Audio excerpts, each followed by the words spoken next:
पहले प्रश्न पर चलते हैं। बोल रहा है यदि पृथ्वी का अक्ष झुका हुआ नहीं होता तो सूर्य की किरणें केवल लंबवत पड़ती।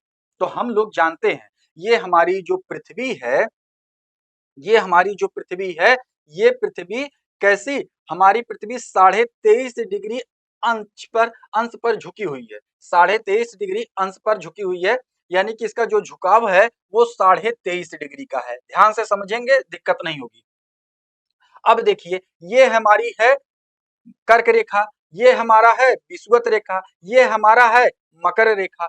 तो यानी कहने का मतलब ये चीज है कि सूर्य की किरणें ये जो हमारा कर्क रेखा है इस पर भी लंबवत पड़ती है, मकर रेखा पर भी लंबवत पड़ती है और विषुवत रेखा, इन तीनों पर पड़ती हैं। क्यों पड़ती हैं? क्योंकि हमारी पृथ्वी 23.5 डिग्री झुकी हुई है। 23.5 डिग्री झुकी होने के कारण से यहाँ पर सूर्य की किरणें यहाँ पे भी लंबवत पड़ती है, यहाँ भी लंबवत पड़ती है और यहाँ पर भी पड़ती हैं। अगर यही हमारी पृथ्वी 23.5 डिग्री झुकी हुई नहीं होती तो केवल और केवल विषुवत रेखा पर, किस पर?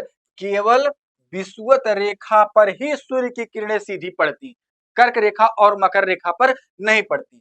तो वही बोल रहा है कि यदि पृथ्वी का अक्ष झुका हुआ नहीं होता तो सूर्य की किरणें केवल लंबवत किस पर पड़ती? भूमध्य रेखा पर पड़ती। D is the right option. आपकी बात समझ में आ गई होगी।